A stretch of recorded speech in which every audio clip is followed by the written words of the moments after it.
이것만 알면 세금을 1억까지 아낄 수 있습니다. 안녕하세요. 재테크 읽어주는 파일럿입니다. 오늘은 정말 이제 진짜 꿀팁인데 이걸 말씀을 드려야 되나 말아야 되나 좀 고민을 했습니다. 하지만 또 여러분들을 위해서 제가 이런 꿀팁을 말씀드리기로 했고요. 여러분들이 세금을 많이 내시죠. 우리가 세금이 물론 내야 됩니다. 내면 좋은 곳에 쓰이고 하지만 합법적으로 내가 세금을 절세할 수 있다면 그걸 활용을 안 할 이유는 없는 거죠.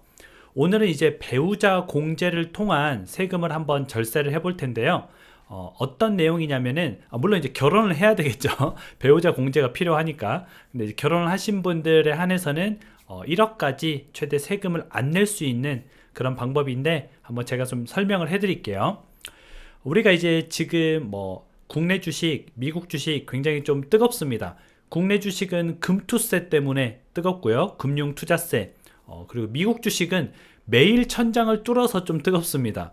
근데 지금 이런 상황에서 일단은 미국 주식을 먼저 말씀드리면은 미국 주식 같은 경우에는 1년 동안 번 돈에 250만 원의 세액 공제를 제하고 나서 나머지 금액은 22%의 세금이 부과가 됩니다. 그래서 내가 미국 주식으로 예를 들어서 1억 원어치 샀어요.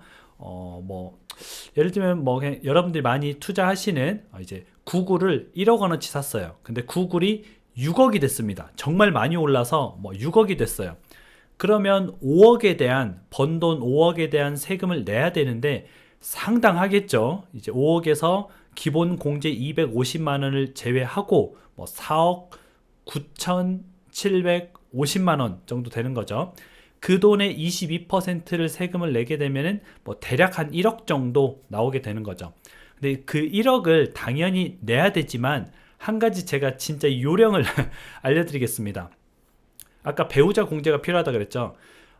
내가 배우자한테 내가 가지고 있는 구글 주식을 증여를 할 수가 있습니다. 배우자한테 이제 주는 거죠. 여기서 중요한 포인트는 배우자한테 최대 6억까지는 공제가 되고 그냥 재산을 줄 수 있습니다. 그러면 나의 구글 주식을 6억 원어치를 다 배우자한테 주면은 배우자한테 줘서 내는 세금이 없어요. 그냥 주고 끝납니다. 근데 이 배우자는 받았을 때 시세가 기준입니다.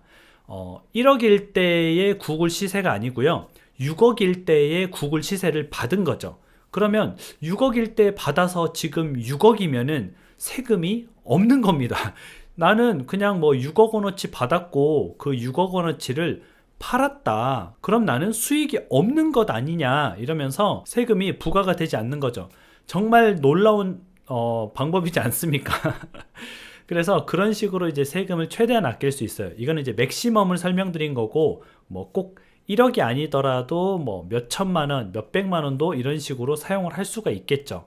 그래서 여러분들이 이런 공제나 세금 이런 부분들을 잘 알고 있으면은 우리가 여기에 적용을 할 수가 있고요. 지금 국내 주식은 당연히 이제 세금이 없으니까 그런 부분에 대해서 좀 다루기가 좀 까다롭지만 이제 금투세가 2025년부터 이제 적용이 될 것 같잖아요. 일단은 야당에서 한다고 하니까 다수당에서 한다고 하니까 이제 적용이 될 확률이 높은데 금투세가 적용되면 결국 이제 비슷하죠. 이제 한도가 좀 다른 거고 5천만 원까지는 공제고 그 이상은 똑같이 부과를 한다 이런 건데 일단은 큰 금액을 비교해 보면은 미국 같이 이제 그런 비슷한 세율 제도가 도입이 될 거고 그러면 우리가 주식으로 돈을 벌게 되면은 그만큼의 돈을 내야 되는데 국내 주식에서도 똑같이 배우자한테 공제를 해주고 배우자가 받아서 난 이 가격에 받았으니까 이 가격에 팔아서 수익이 없어. 그래서 나는 금투세 안 내도 돼. 이렇게 해도 아마 되지 않을까 그렇게 생각이 됩니다. 그래서 내년부터는 국내 주식도 아마 적용이 될 것 같고요. 미국 주식은 지금 적용이 되고 있기 때문에 혹시나 내가 주식으로 수익이 많이 났다 이런 분들은 한번 그렇게 이제 좀 합법적으로 절세를 하는 방법을 한번 고민해 보시기 바랍니다.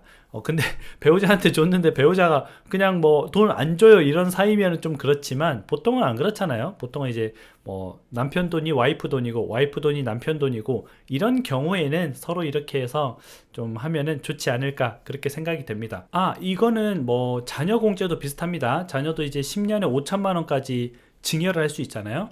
내가 예를 들어서 1,000만 원 주고 주식을 샀는데 5천만 원이 됐어요. 5배가 올랐어요. 그러면 뭐 예를 들어서 4천만 원의 수익이니까 공제 250 빼고 근데 복잡하니까 250이니까 그냥 계산을 할게요. 안 뺀다고 하고 그러면 22%면 대략 한 880만 원 정도의 세금을 내야 되는데 이것도 똑같이 내가 자녀한테 5천만 원 어치의 주식을 증여를 하게 되면은 일단 5천만 원까지 공제니까 거기서는 이제 세금이 발생하지 않죠. 그리고 자녀는 내가 뭐 예를 들어서 삼성전자라고 해볼게요. 삼성전자가 뭐 8만 원일 때 대략 한 뭐 600주 정도 받았다. 그런데 내가 8만 원에 600주를 팔았다. 이러면 수익이 없는 거잖아요. 그래서 완전히 이제 그 돈을 그대로 가져올 수 있는 거고 자녀는 세금을 한 푼도 내지 않는 이런 상황이 될 수도 있겠죠. 그래서 정말 아는 만큼 아끼고 아는 만큼 버는 것 같습니다. 뭐 우리 같은 서민들은 이제 이런 걸 몰랐어서 그동안 잘 몰랐어서 꾸준히 투자하고 꾸준히 수익을 낸 다음에 그 돈을 또 이제 보고해서 세금도 열심히 이제 잘 내고 했었는데 앞으로는 이런 것까지 조금 챙기면은 완벽한 투자가 되지 않을까 그렇게 생각합니다. 실은 이런 비슷한 내용들을 진짜 많이 알고 있는데 이게 경계가 진짜 애매모호합니다. 뭐 이거는 그래도 뭐 공제를 받은 거니까 내가 이제 배우자 공제, 자녀 공제 합법적으로 공제를 해주게 돼 있으니까 그래도 이제 말씀을 드려야겠다 이렇게 생각을 한 거고 이 선이 살짝 좀 애매한 것들이 많이 있습니다. 절세 같은 것들이. 근데 뭐 어떨 때 보면 이게 합법적이고 어떨 때 보면 이거 좀 이렇게 해도 되나 싶은 그런 것들이 있는데 실제 많은 사람들이 이제 그런 걸 활용해서 세금을 절약하고 뭐 회사 하는 사람들도 세금을 절약하고 법인들도 세금을 절약하고 이런 것들이 많이 있기 때문에 여러분들이 그 부분에 있어서도 한번 따로 개인적으로 공부를 해보는 것을 저는 좀 추천드리고 싶고요. 많이 아는 만큼 또 많이 벌고 많이 아낄 수 있으니까 그 부분에 있어서 여러분도 많이 좀 공부해서 성장하시기 바랍니다. 오늘 방송은 또 여기까지 하고요. 여러분들 오늘 하루도 행복한 하루 보내시고 이번 한 주도 행복한 한 주 보내세요. 다음에 다시 만나요.